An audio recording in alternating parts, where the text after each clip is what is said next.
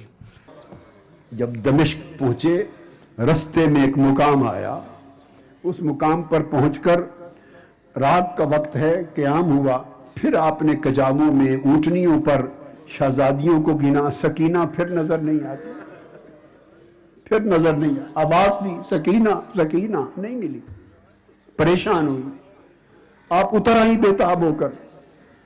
پیچھے یہ ہوا تھا کہ سیدہ سکینہ بار بار بابا حسین کا سر اقدس جو دیکھتی تھی وہ روتی تھی، بابا کا سر دیکھ کے روتی تھی، اور بدبخت جو ساربان تھا وہ جھڑکتا تھا، وہ پھر اور روتی تھی، بابا کو پکارتی تھی بابا حسین بابا حسین، وہ جھڑکتا تھا۔ اس بدبخت نے اس کا رونا دیکھ کر سیدہ سکینہ کا بازو پکڑ کے جو کھینچا تو جھٹک کے نیچے گرا دیا۔ اونٹنی پر قافلہ چل پڑا، سیدہ سکینہ خوف زدہ ہو کر بے ہوش ہو گئی تھی، اور جب ہوش میں آئی تو قافلہ جا چکا تھا۔ دوڑتی دوڑتی دوڑتی قافلہ مل نہ سکا، بہت دور گئی تو جب شمار میں نہیں آئی تو سیدھا زینب دوڑی، اور سیدھا زینب دوڑ کر پیچھے پہنچی، دوڑ کر آواز دیتی سکینہ سکینہ۔ ایک جگہ جا کر رات کے اندھیرے میں کوئی بیٹھا ہوا نظر آیا، پردہ پوش، قریب چلی گئی، جا کے پوچھا، باپردہ خاتون ہے پردے میں، پوچھا بی بی کون ہے آپ؟ اور آگے دیکھا تو سیدہ سکینہ کو اس خاتون نے گود میں لیا ہوا ہے۔ پوچھا بی بی اللہ آپ کو اجر دے، یتیموں پہ تو نے احسان کیا ہے، یتیموں پہ شفقت کی ہے، میری سکینہ کی اس صحرا میں تنہائی میں حفاظت کی ہے، اللہ تمہیں اجر دے۔ بی بی کون ہو؟ انہیں چہرے اقدس سے پردہ اٹھایا، کہا بیٹی زینب تیری ماں فاطمہ ہو۔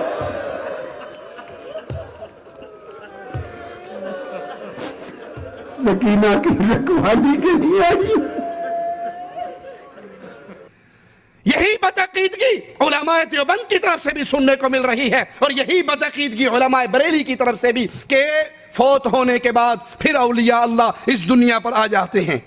کچھ من چلے نوجوان جب ہماری یہ گفتگو سنتے ہیں کہ قادری صاحب اور طاہر القادری اور مولانا طارق جمیل ان دونوں کے مشترکہ عقائد کو جب ہم پیش کرتے ہیں تو ان کو غصہ آتا ہے، وہ ناراض ہوتے ہیں، لیکن ہم اللہ کی شریعت کی آوازیں کو بلند کرنے کے پابند ہیں۔ اگر وہی عقیدہ طاہر القادری بیان کرے، وہی عقیدہ طارق جمیل بیان کرے، تو اس کو عوام الناس کے سامنے پیش کرنے میں کیا حرج ہے؟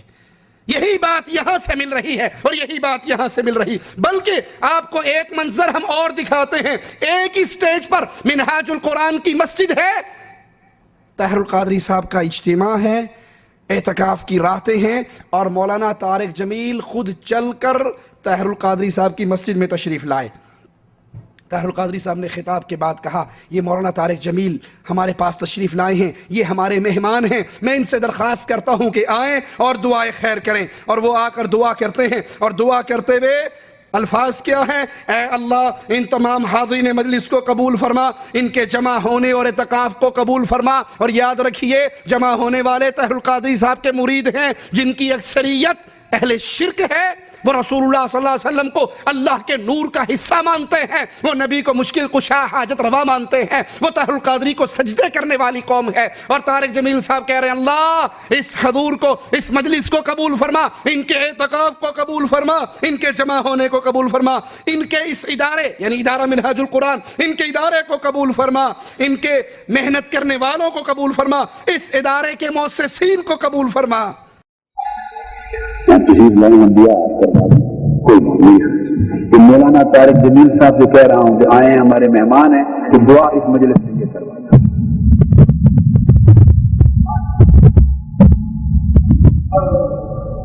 بسم اللہ الرحمن الرحیم، اللہم لک الحمد کما انت اہلہ، وصلی علی سیدنا و مولانا محمد کما انت اہلہ، وافعل بنا ما أنت أهله إنك أهل التقوى وأهل المغفرة.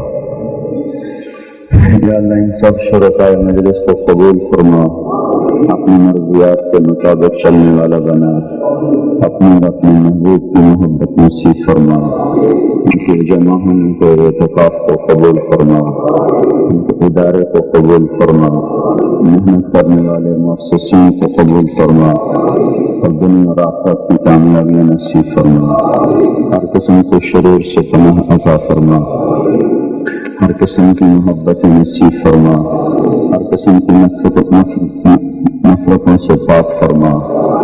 یا اللہ جو کہا گیا ہے اس پر ہمیں بھی عمل کی توفیق عطا فرما. وصلی اللہ تعالی علی النبی الکریم آمین. اجازت ہے کہ ایک بات عرض کرتا ہوں. بسم اللہ الرحمن الرحیم والصلاة والسلام علی رسولہ الکریم.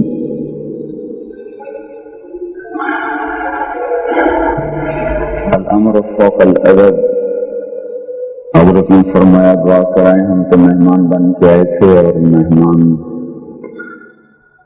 میزبان کے زیر بار ہوتا ہے، اس لیے مجھے یہ زیادہ ناخواستہ کام کرنا پڑا. تو جو مضمون بیان کیا گیا ہے اسی کے ساتھ ایک چھوٹی سی بات عرض کر دیتا ہوں.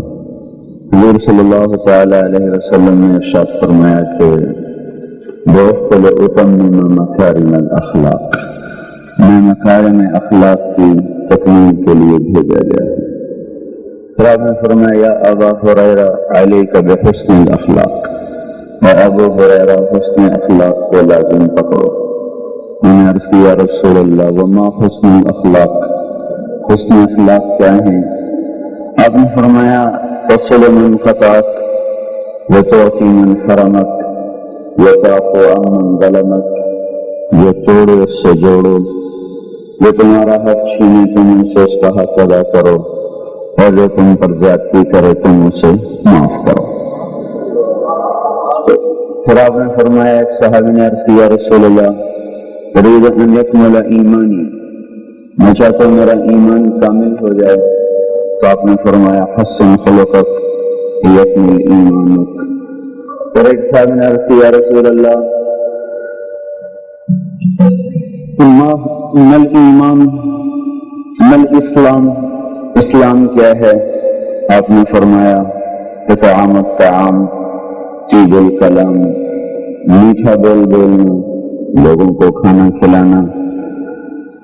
دیکھ آپ سب اعتکاف والوں کو کھانا کھلایا جا رہے ہیں اور میٹھے بول بھی بتائے جا رہے ہیں، ہم نے سنا. پھر آپ سے عرض کیا رسول اللہ مل ایمان، ایمان کیا ہے؟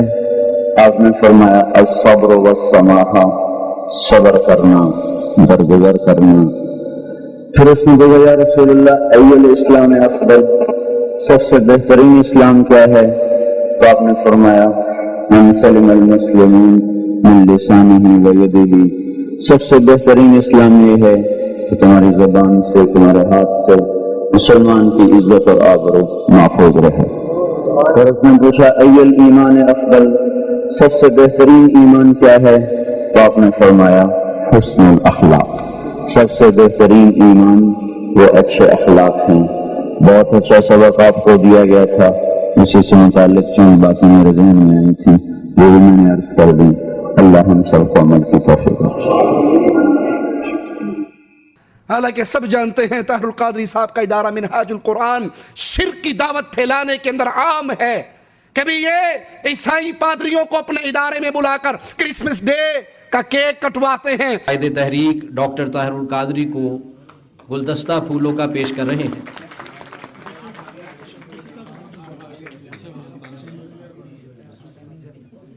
ان کی طرف اب بشپ آف ملتان کی جانب سے جو ہے وہ قائد تحریک کو کچھ گفٹس جو ہے وہ پیش کیے جا رہے ہیں.